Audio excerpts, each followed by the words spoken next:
Praise the lord.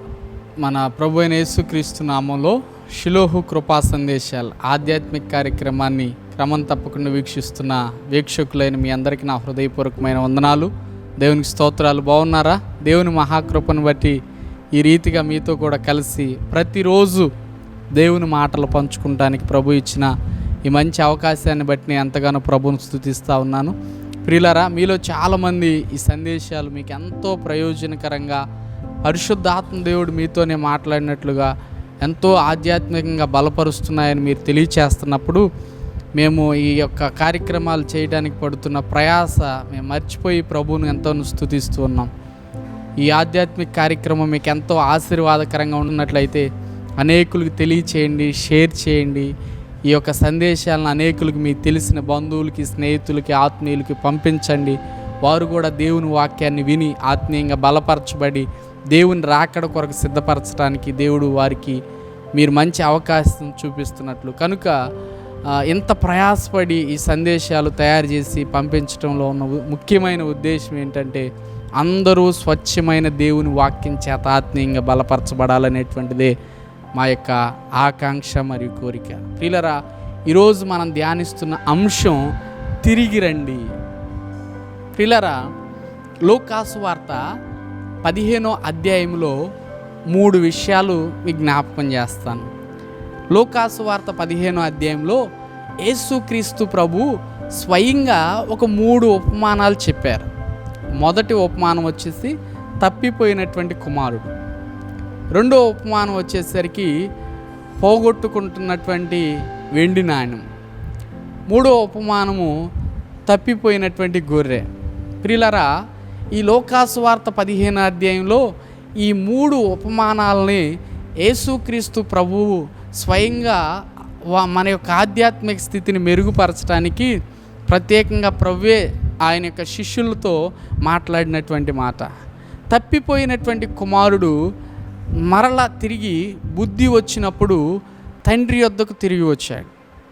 అయితే తప్పిపోయినటువంటి గొర్రెను తిరిగి మందలో కలపడానికి కాపరే స్వయంగా వెళ్ళి ఆ తప్పిపోయి చిక్కుకుపోయినటువంటి ఆ యొక్క గొర్రెను బయటికి తీసుకురావడానికి ఎంతో ప్రయాసపడి మరలా తీసుకుని వచ్చి దాన్ని మందలో కలిపినట్లుగా చూస్తున్నాం. అలాగే జ్ఞానము కలిగినటువంటి స్త్రీ ఆ యొక్క 10 వెండి నాణ్యాలు కలిగి ఉండగా వాటిలో 9 వెండి నాణ్యాలను జాగ్రత్తగా భద్రం చేసుకొని పోగొట్టుకున్నటువంటి వెండి నాణ్యాన్ని తిరిగి సంపాదించుకోవడానికి ఆమె కూడా ఇల్లంతా ఊడ్చి పోగు చేసి దాన్ని వెతికి దాన్ని పట్టుకొని మరలా 10 వెండి నాణ్యాల్లో కలుపుకుంటున్నట్లుగా మనం చూసాం. అయితే ఈ తప్పిపోయినటువంటి కుమారుడు తనంతడు తానుగా తిరిగి వచ్చినప్పుడు తండ్రి అతన్ని ఎంత ఘనమైనటువంటి రీతిలో సన్మానించి మంచి వస్త్రాలు అతనికిచ్చి మంచి ఆ యొక్క విందు చేయించి అతని కొరకు ఎంత సంతోషపడ్డాడో మనందరికీ తెలిసిందే. అయితే ప్రియులారా, తప్పిపోయినటువంటి కుమారుడు తిరిగి వచ్చాడంట. ఎప్పుడు అంటే అతనికి బుద్ధి వచ్చినప్పుడు. ఈరోజు దేవుని యొక్క సన్నిధిలో ఒక ప్రశ్న పరిశుద్ధాత్మ దేవుడు మనల్ని అడగనివ్వాలి. మనము ఎక్కడున్నాం?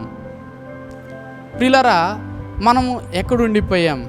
అయితే ఎందుకనో పరిశుద్ధాత్మ దేవుడు ఈ వాక్యం ద్వారా అంటున్నాడు, నీవు తిరిగి రావాలంట. ఎక్కడికి తిరిగి రావాలి?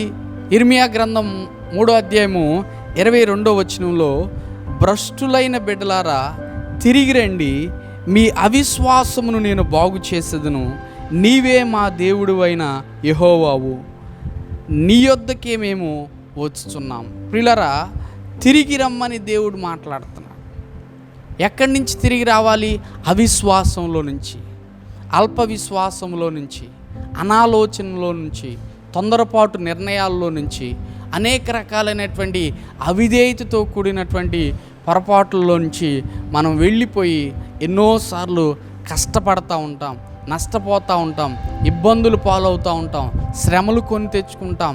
అనేక రకాలైనటువంటి స్వయంకృత అపరాధాల వలన చాలా బలహీనమైపోయి అనారోగ్యం పాలైపోయి ఒంటరి స్థితి అయిపోయి ఎన్నో రీతులుగా నష్టపోయినటువంటి అనుభవాలు కోకొలలు.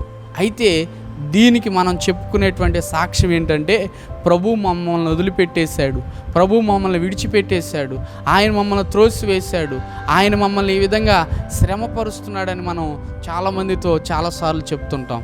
అయితే ప్రియమైన దేవుని బిడ్డలారా, ఒక ప్రశ్న, ప్రభు మనల్ని విడిచిపెట్టాడా, మనమే ప్రభు చేతిని విడిచిపెట్టామా? చూడండి, ఆయన ఎప్పుడూ మనల్ని విడిచిపెట్టేవాడు కాదు. నా యొద్దకు వచ్చి వారిని ఎంత మాత్రం బయటకు త్రోసివేయనని సెలవిస్తున్నాడు. కనుక ఆయన నిన్ను విడిచిపెట్టలేదు.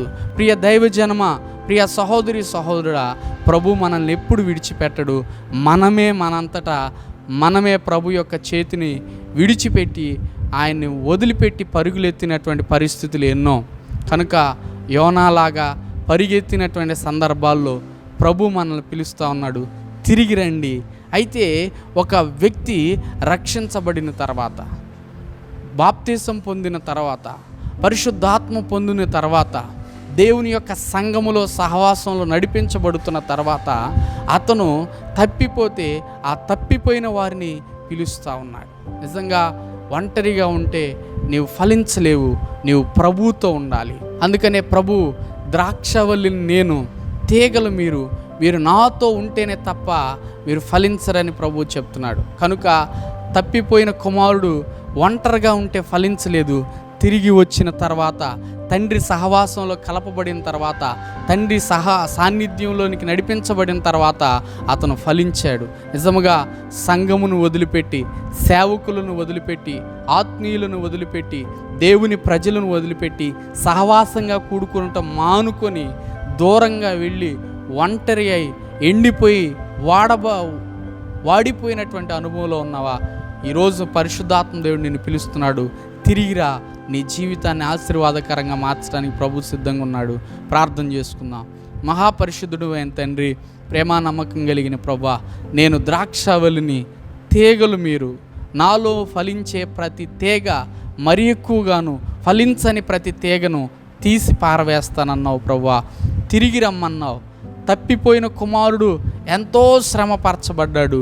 తిరిగి తండ్రి యొద్దకు సమీపించినప్పుడు ఆప్యాయంతో, అనురాగంతో, ప్రేమతో చేర్చుకొని తిరిగి ప్రభువా మునుపటి కంటే అధికమైన ప్రేమను తన జీవితంలో పొందుకున్నాడు.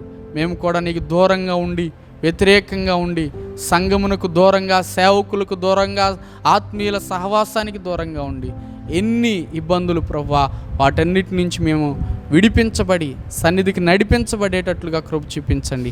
ఈ వాక్యం వింటున్న ప్రతి ఒక్కరూ తిరిగి మరలా వారు నీతో, సంఘముతో, సహవాసంతో, ఆత్మీయులతో ప్రత్యేకమైన సహవాసం కలిగి ముందుకు సాగడానికి కృప దయచేయమని యేసు నామమున వేడుకొని ప్రార్థిస్తున్నాం తండ్రి.